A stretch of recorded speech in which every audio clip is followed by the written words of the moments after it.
এই তুমি কোথায় যাচ্ছ? এখানেই থাকো, আমি দেখছি। এই ভেতরে যাও।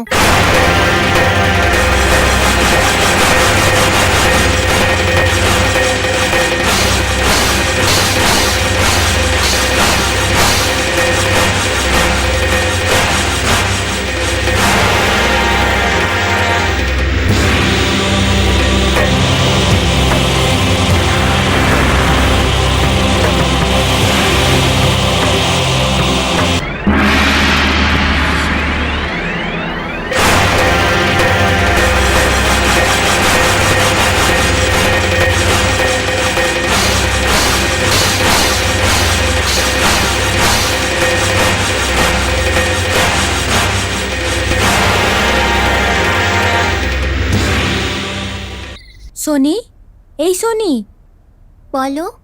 সাপ কাটলে কি মানুষ মরে যায় বলো তো? মরে যায় এর মানে? মরে যাওয়া মানে কি তুমি কি জানো না? মরে গেলে মানুষ ভগবানের কাছে চলে যায়। ভগবানের কাছে কি করে যায়? মরে গেলেই চলে যায়। কে বলেছে মরে গেলেই কেবলমাত্র ভগবানের কাছে যেতে পারে? কোথাও টিভি সিরিয়ালে দেখেছিলাম। আমি কি জিজ্ঞাসা করছিলাম তোমায়, আর তুমি কি বলছো আমায়?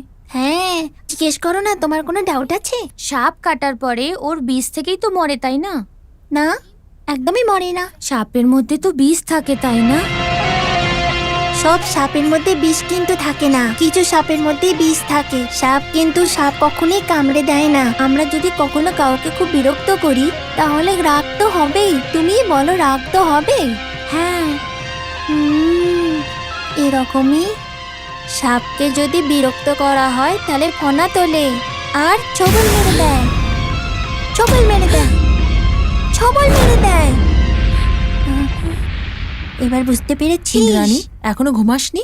ঠিক আছে, শুয়ে পড়কে যা। হর্ষ, তুমিও শুয়ে আমি পড়ো। বলেছিলাম না বাইরে সাপ মারছে, দেখবে না একদম। এখন নিজেই ভয় পাচ্ছে। আরে এ ভয় পায় না, তুমি ওকে শুধু শুধু ভয় পাইয়ে দিও না তো। এ খুব সাহসী ছেলে। সাহসী তোমার মতন। হ্যাঁ। রূপা বৌমা, অনেক দেরি হয়ে গেছে, সবাই গিয়ে শুয়ে পড়ো। আরে রে, কি হয়েছে সোনা? চুল কেন খুলে রেখেছো? রাতের বেলা চুল খুলে রাখতে নেই।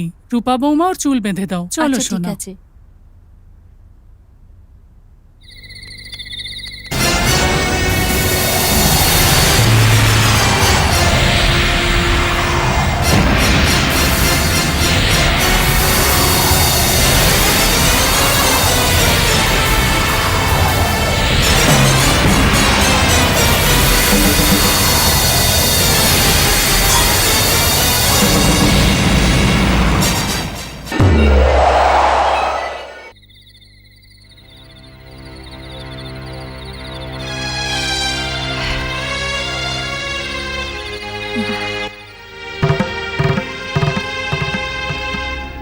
মা,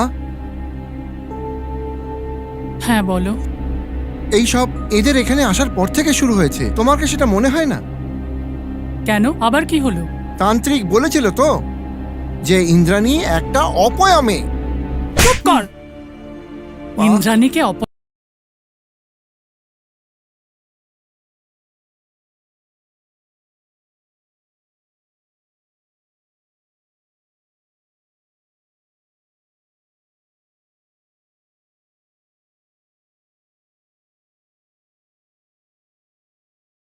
এখানে একটা সাপ পর্যন্ত দেখেনি। সাপ প্রথমবার বাড়িতে ঢুকলো, এদের বাড়িতে পা দেবার পর থেকে সব অঘটনগুলো ঘটছে। আচ্ছা, তুমি ওই মেয়েটাকে ভালো করে দেখেছো তো? যদি দেখো তাহলে ভালো করে বুঝতে পারবে। আমি বলছি কালকেই। কালকে কি হয়েছিল? কালকে যা খুশি বলিস, কোনো কিছু না বুঝে সুঝে।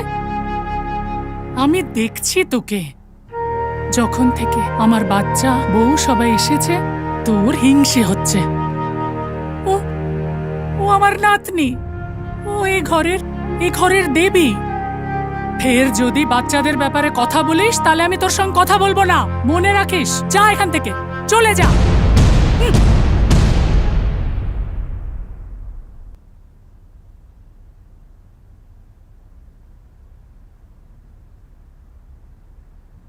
আপনি ঠিক আছেন শাশুড়ি মা? হ্যাঁ বৌমা, কিছু চাই? জানি না শাশুড়ি মা, যবে থেকে আমরা এখানে এসেছি তখন কিছু না কিছু ভুল হয়েই চলেছে। তাই জন্য দুঃখ হচ্ছে আমার। ও, প্রসাদের কথায় দুঃখ পেয়েছ? আরে ও তো মূর্খ, ওর কথা কিছু মনে করো না।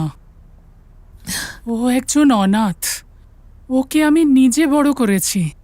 তোমাদের সবাইকে দেখে জানি না কেন ওর রাগ আর হিংসে হচ্ছে।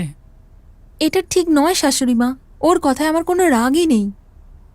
এত বছরে কখনো কোনো রকম ঘটনাই ঘটেনি, এখন কিন্তু এইসব ঘটছে। এই জন্যই তো। আমার সোনার বৌমা, আসলে যা হওয়ার তাই হবে।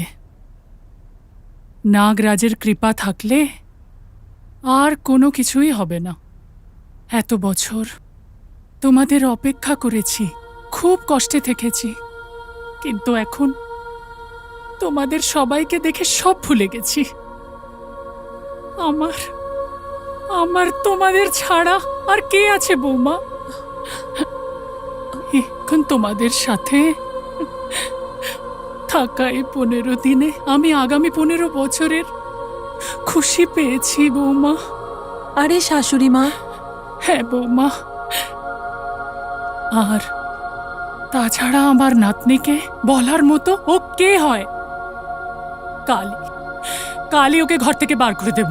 আরে শাশুড়ি মা প্লিজ, এরকম কথা একদমই মুখে আনবেন না। না বৌমা, সব সম্পত্তি শুধু আমার ছেলের, এর এর আসল পাওনা শুধু ওর। এখানে থাকবার অধিকার শুধু তোমাদের। কেউ কিছু বললেই বৌমা তোমরা চলে যেতে চাইছো, এটা কি ঠিক হচ্ছে বৌমা? 11 বছর জেদের জন্যে আমি আমার ছেলেকে ছেড়ে থাকছি। এত বছর পর তোমাদের আসার জন্য আমি বুঝতে পারলাম যে আমি কি হারিয়েছিলাম আর কি লোকসান হয়েছিল। একবার ভুল করেছিলাম, তার সাজা আমাকে আবার দিও না বৌমা। এরকম আবার বলবেন দিও না না। শাশুড়ি মা, আমরা কোথাও যাব না। আমি জানি আপনার ভালোবাসা, আপনাকে কষ্ট দেওয়ার আমার কোনো ইচ্ছা নেই। আপনি খালি খুশিতে থাকুন আর সুখে শান্তিতে থাকুন, ব্যাস এইটুকুনি আমার খুব ইচ্ছা মা। তোমাদের ছাড়া খুশি আর শান্তি আমি চাই না বৌমা। এতদিন আমার ছেলেকে ছাড়া আমি একজন অনাথের মতো বেঁচেছিলাম। আবার আবার আমায় অনাথ বানিও না বৌমা, বানিও না, যেও না, যেও না। আমি সহ্য করতে পারবো না বৌমা, পারবো না। শাশুড়ি মা, শাশুড়ি মা কাঁদবেন না, আমি খুবই খুবই খারাপ। আমি আপনার মনে খুব দুঃখ দিয়েছি শাশুড়ি মা, আমাকে ক্ষমা করে দিন শাশুড়ি মা। আপনাকে ছেড়ে আমরা কোথাও যাব না, আপনার সাথেই থাকবো এখানেই, ঠিক আছে না? ও আমার বৌমা, তুমি আমাকে বোঝো। আমার সোনা, আমার পক্ষে এই যথেষ্ট, এই যথেষ্ট।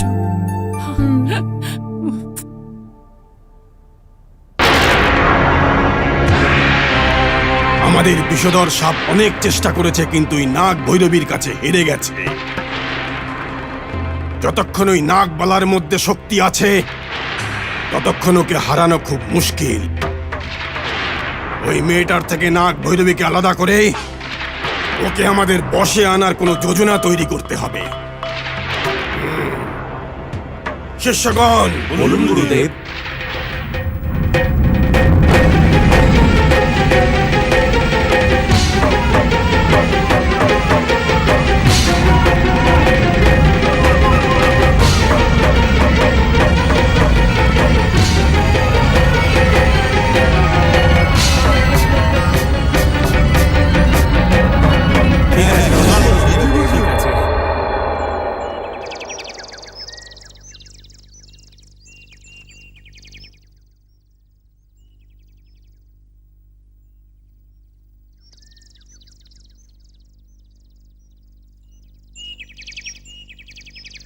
সুরিয়া, বলো তো আসলে সাপকে কেন পুড়িয়ে দেয়? কি কথা বলছেন স্যার? কেননা সাপেরা প্রতিশোধ নিয়ে তুমি থাকে। মজা করছো নাকি? মরে যাওয়া সাপ কি করে বদলা নেবে? আরে স্যার, ওর জোড়ায় যে সাপটা থাকে তার চোখে ফটো ছেপে যায়, সেই ছবিটাকে মনে রেখে ও প্রতিশোধ নেয়। বাবারে! আর ওকে যে মারে সে কখনো বাঁচতে পারে না সাহেব। হ্যাঁ, সত্যি নাকি? ওরে বাবা রে বাবা, তা না তো কি। ও কি করে বদলা নেবে? ও যদি প্রতিশোধ নিত এখনো পর্যন্ত কত মানুষই মরে হ্যাঁ যেত। শিবলিঙ্গ, হ্যাঁ, তুমি অনেক জিজ্ঞাসাবাদি করছো, প্রথমে তুমিই মরবে, বুঝতে পেরেছো? সূর্যা, তুমি সত্যি বলছো না? একদম সত্যি বলছি স্যার, এই সাপ কখনো ছেড়ে দেয় না। আমাদের পাশে একটা গ্রাম আছে, ওই গ্রামের যাদববাবুর ছেলে খুবই শয়তান ছিল। একদিন ও সন্ধেবেলায় জঙ্গলের রাস্তা দিয়ে যাচ্ছিল, রাস্তায় ও দুটো সাপকে দেখতে পায়। ওরে বাবা রে, দুটো সাপকে দেখেছিল? হ্যাঁ, দুটো সাপ দেখেছিল, জোড়ায় ছিল, কালা নাগ। একটা ছিল না, দুটো ছিল। দুটো সাপ একসঙ্গে যাচ্ছিল। এই চুপ কর, তুমি আগে বলো। ওই যে যাদবের ছেলে ছিল, সে ওখান থেকে যাওয়ার বদলে সে ওখান থেকে একটা পাথর তুলে ওই দুটো সাপকে মারতে শুরু করে। এত সাহসী মানুষ নাকি? আরে ক্ষমতার কথা ছাড়ুন, ও এমন মার মারে যে একটা সাপ মরে যায়। অন্য সাপটা বেঁচে আছে না, ও প্রতিশোধ নিয়েই ছাড়বে। সাপ কাউকে কোনোদিন ছাড়ে না স্যার। ওই সাপটা লেজে ভর দিয়ে এত উঁচু হয়ে যায়। কি সব উল্টো পাল্টা বকছো? এত উপরে কি করে উঠবে সে? তুমি আমাকে পাগল ভেবেছো নাকি? আরে এ আর কি উঁচু, ও এর থেকে উঁচুতে উঠতে পারে। আপনি কিচ্ছু জানেন না, ও তো এই এত উঁচু উঠতে পারে, আমি নিজে দেখেছি স্যার। এই শিবলিঙ্গ, হ্যাঁ, চুপ থাকো, ফালতু মধ্যিখানে বলুনি, বলো। স্যার, প্রতিশোধ নেওয়ার জন্য ওই ছেলেটাকে ধাওয়া করে। ছেলেটা ভয় পেয়ে দৌড়তে শুরু করে। মানে ও নিজেকে দৌড়ে দৌড়ে নিজেকে সাপের থেকে বাঁচিয়ে নিল? খুব চালাক মানুষ তো। ও বাঁচতে পারেনি স্যার। হ্যাঁ, সাপের হাত থেকে কে বাঁচতে পারে স্যার? শিকারকে খুঁজে খুঁজে মারে। ও মারবে কি করে? সাপ তো ফোঁস করে না। কামড়াবেই না। ওই ছেলেটা যেখানেই পালিয়ে গিয়ে লুকা, সাপ যদি একবার পিছনে পড়ে না, সে তুমি মন্দিরের মধ্যেই লুকাও আর কোনো গর্তের মধ্যে গিয়ে, বাঁচার কোনো আশা নেই। একবার যদি সাপ প্রতিশোধ নিতে চায়, তাহলে আপনি যেখানেই লুকোন না কেন, বাঁচার কোনো উপায় নেই। তৃতীয় দিন কালানাগ ছেলেটাকে কামড়ে দেয়। বেচারা মানুষ, ওর সঙ্গে অন্যায় হয়েছে। অন্যায় কি করে হলো স্যার? সাপ নিজের রাস্তা দিয়ে যাচ্ছিল, ওকে মেরে ফেলা পাপ হয় না স্যার? আচ্ছা, ওসব ছাড়ো। তোমার গ্রামের নাম নাগ সমুদ্র কেন? তোমার গ্রামে অনেক সাপ আছে। আরে আমাদের গ্রামে অনেক রকম সাপ আছে। একবার তো নাগরাজ প্রকট হয়েছিলেন আমাদের গ্রামে। মনে হয় জয় নাগ অসন্তুষ্ট দেবতা। হয়েছেন। অনেকদিন হয়ে গেলে কেউ নাগরাজকে আর দেখতে পাই। ওহো।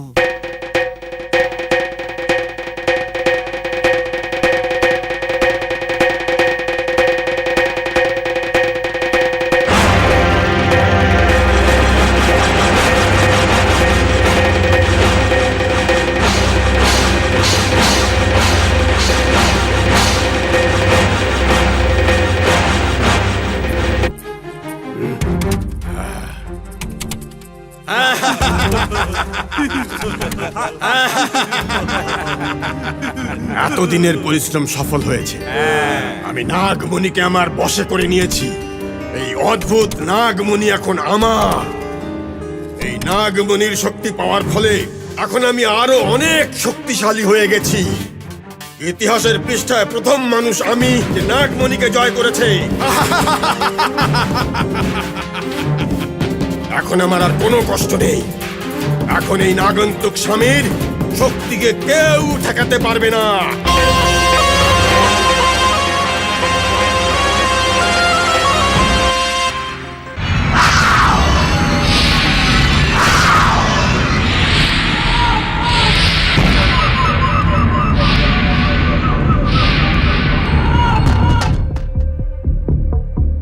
গুরুজি, আমাকে ক্ষমা করে দিন, আমাকে বাঁচিয়ে নিন, আমাকে বাঁচান স্বামীজি।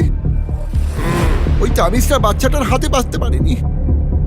ওঠো, উঠে পড়ো, ওঠো, উঠে পড় মূর্খ।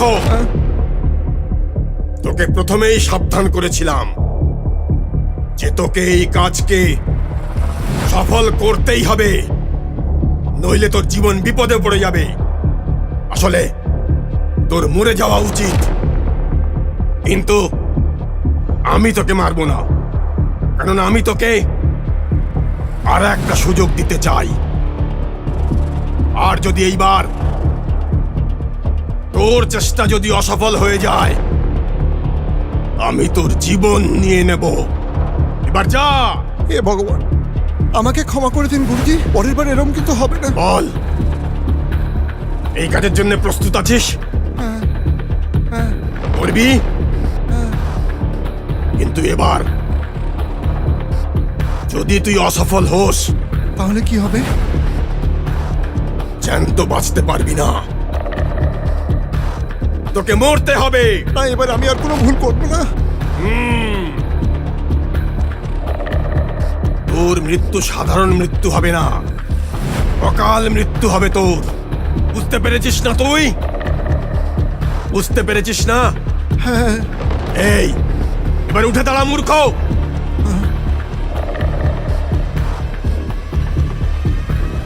বস।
হাতটা সামনে নিয়ে আয়, কাছে আয় মূর্খ।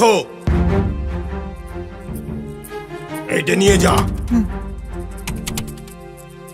তোর খাবারের সঙ্গে মিশিয়ে দিবি। বুঝতে পেরেছিস? সাবধানে নিয়ে যা, খাবারের সঙ্গে মিশিয়ে দিবি। ওই মেয়েটার না, নাগ ভৈরবীর খাবারে, ওর খাবারের সঙ্গে মিশিয়ে দিবি এটাকে। তাহলেই ও মরবে, দেখেছিস? আর তাহলে আমি ছাড়া পেয়ে যাব, আর তোর ইচ্ছা পূরণ হয়ে যাবে। তোর ইচ্ছা পূরণ হয়ে যাবে। তোকে এই কাজে সফল হতেই হবে। যা, ওঠ। আরে ওঠ মূর্খ।